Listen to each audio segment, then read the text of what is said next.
When someone disagrees with you, what happens? Are you more likely to think, it's okay, let's fix it? Or, oh no, what a nightmare.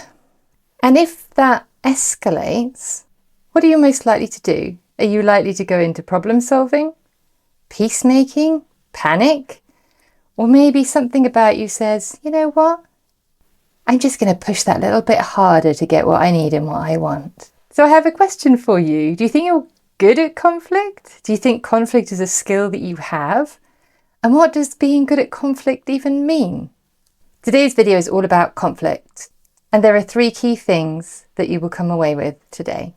1, why it is easier for some people, it seems, to navigate conflict than it is for others. 2, the part that your personal style plays and how it helps you, as well as hindering you a little bit along the way.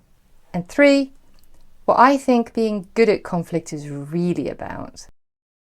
Welcome. If you're new here, my name is Evie and I help leaders in business to improve their relationships to get better results. I think one of the biggest challenges with conflict is that we have very different ideas about what conflict actually means. It means different things to different people. I might see it as an opportunity for progress if we're in conflict, an opportunity to grow together. You might see it as a threat to our relationship. Some people might see it as disrespectful to disagree with them, while others see it as just another problem-solving situation like anything else that they get involved in. But of course, if I see it as a challenge and an opportunity for progress in a positive way, and you hear the word conflict and your first thought is, I feel threatened by that, then immediately we're approaching the same situation very differently, even before any kind of conversation has happened. So we're both applying our own judgment to the situation. Not judgment with a big J, like I'm judging you, but maybe I am, but maybe judgment with a little j that says, I'm coming at this with some preconceived ideas about what conflict is and where I stand on it.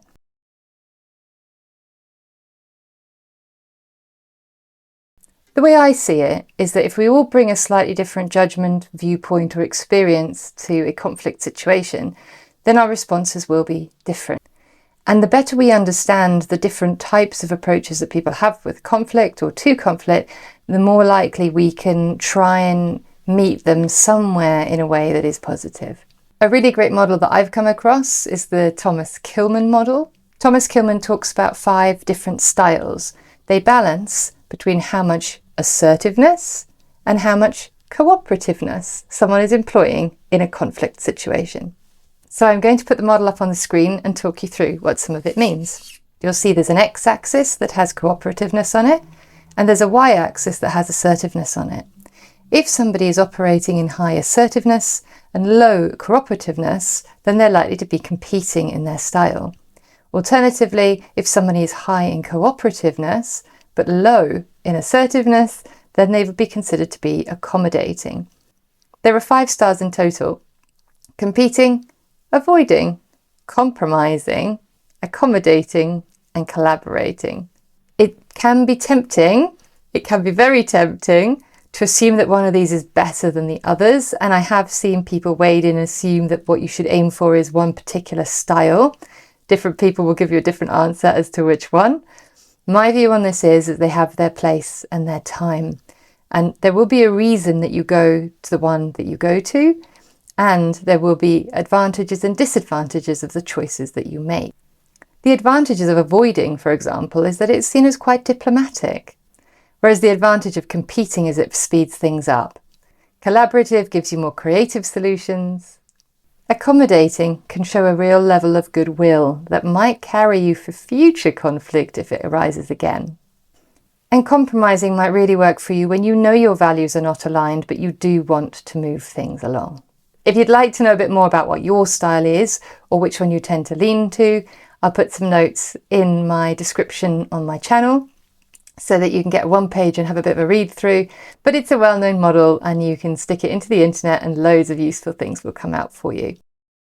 What we always have to remember is whatever someone's doing it, they're doing it because they think it's going to give them the best result. What best is open for discussion and might be a very personal kind of best. It might not be best for both, it might be best for them, but it might be that they think it is best for both of you. So we'll assume that people are doing the best they can, and they may not realise that they have other options. Thomas-Kilmann gives us examples of 5 different styles of approaching conflict. But actually our style is also impacted by who we are and our personality. I use Insights Discovery as a personality profiling tool, and every tool has some clues about where your personal preference and style will work for you and work against you in any situation, not just in conflict scenarios. In Insights Discovery, for example, Earth Green, which is an introverted feeling type, is likely to want to keep the peace and the harmony. That's a real strength when it comes to being empathetic. The weakness of that is that it might avoid conflict altogether. The fiery red element of Insights Discovery is far more direct in its approach to conflict. That's great for getting things done and being out there and upfront about it. The downside is bruises. People often feel hurt if they're approached too directly. Similar to fiery red, which is head-led, Cool Blue is also head-led, but unlike fiery red, which is extroverted, blue is introverted. Blue is looking for the perfect solution. The upside to that is we're likely to get a really good outcome that is really thorough and detailed and well thought through. The downside, we may get some delays as blue gets its ducks in order. And finally, Sunshine Yellow, the extroverted feeling type, is likely to want to keep everybody happy. The strength to that is it brings a huge amount of optimism into a conflict situation. There must be a solution if we work together hard enough to achieve it. The downside, not everything's a win-win, and sometimes that can be disappointing. So if there are different ways that we approach conflict based on how we view it, and we are also impacted by who we are and our personality, where does that take us in terms of who's good at managing and dealing with conflict? Being good at conflict can mean different things at different times. Every strategy, every style has its advantages and disadvantages.